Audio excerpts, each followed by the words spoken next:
Hello everybody and welcome back to the Empire Let's Play series. I am really digging this village. Last episode we spent some time putting this taiga village together, and between episodes you can see the villagers have gotten to work. There's lots of little villagers running around. Things are starting to slowly oxidize. I did add some copper golems that are kind of wandering around, and they are taking forever to turn into statues.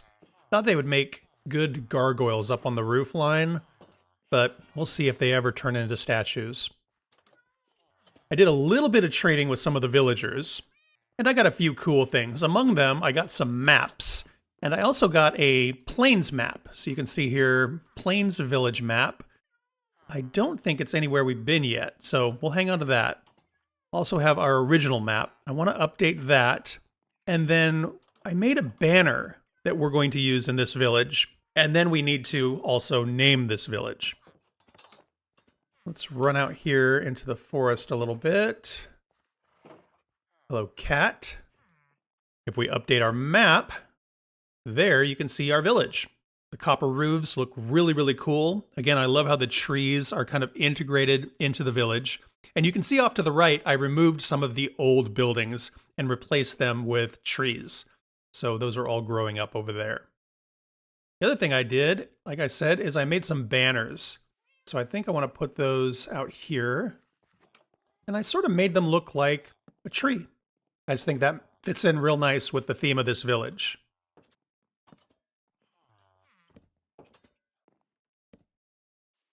As far as a name for this village, I'm actually going to go with one of the very first suggestions that I ever got.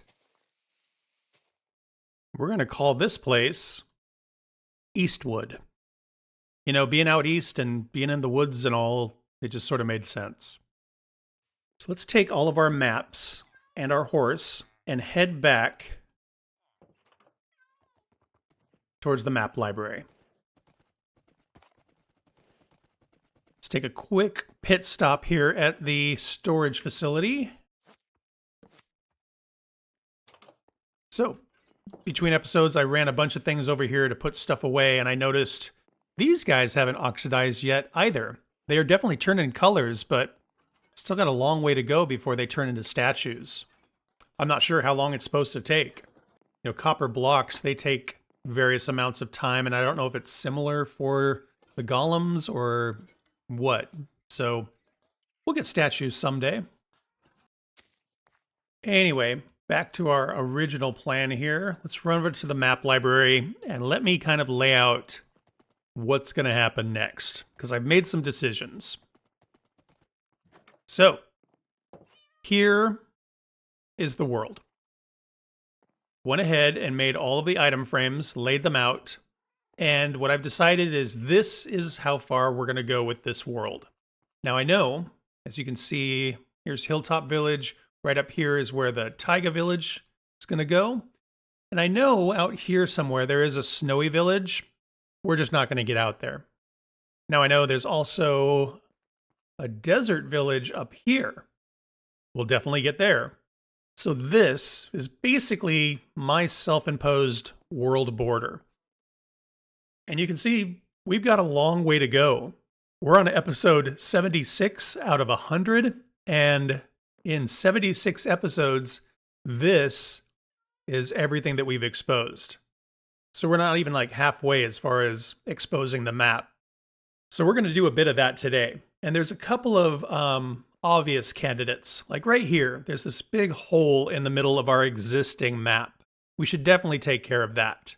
Another thing we could do is we could do some of the edges, you know, because that's as far as we're going to go there, and that's as far as we're going to go there. So we could do some of that.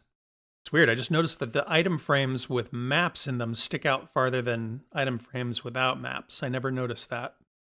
So I have a few maps over here, and then I grabbed a few maps from our cartographer. That brings us to 18 maps. I think we're going to need more than 18 maps. Let's see. We're going to need 1, 2, 3, 4, 5, 6, 7, 105. I'm going to need 105 maps to fill this whole thing out. So we're going to do a little bit of trading, I think, to get those maps. And like I said, I think I just want to start off here, and we'll head over to Mingus, and we'll kind of fill out these maps, see how we did, and then pick another area and do a little bit more.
Well, this looks really, really great. Just so much more complete. A lot of this was not necessarily a mystery. This is where the, ghasts are hanging out, and we had boated around in this area, but it's just really great to finally see it all mapped out. Now, there's some other areas that I think are going to be much more surprising because we have not even been close to those areas, and it'll be really interesting to see what we find there. Like I said, I know there is a village over here somewhere in the desert or the mesa, but I'm not sure if there's any other villages out here. There might be. We'll see what we find. I think to finish up today, I just want to do a couple of more maps to sort of fill out the edge up by Coltrane. And then in future episodes, we'll make a point to always expose more area of this map. Yeah, I definitely want to know what all of this is well before episode 100. So in the next few episodes, we'll dedicate some time to exploring more of these maps. But like I said, let's grab a few more maps and do a little bit more running around.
Well, I discovered something very, very interesting. So we've got this whole corner filled out now. Started right behind Coltrane, walked out here through all of the snow. Way up in the corner, we got a little bit of an ice spike biome going on. And then I came down here, did a little bit of mapping, and I discovered I was misaligned by one map here. So once I filled in the gap, I realized the woodland mansion doesn't go here, it goes here. And Marsalis isn't here, it's here. So what I'm going to do, since we're so close to the edge, and since we have a little bit of leeway over here, is I'm going to scoot this whole thing over one map to the left. Wazza! There we go. So now we are only one map away from the edge on the mesa side. And over here, we have one map between Marsalis and the Woodland Mansion and this weird village and the edge. And that's pretty exciting because I saw some really wild terrain out there. So between episodes, I'm going to do a little bit of trading with some of the villagers, get more maps, and then next episode, we'll get to work on a couple of new projects and start filling in more of these gaps. And that's where I'm going to wrap this one up. If you want to be like these folks and help support the channel, click join down below or scan the code on the screen. And thanks for watching. I hope you had fun. Please like and subscribe if you want to follow along on the adventure. And I hope to see you all in the next one. Bye-bye.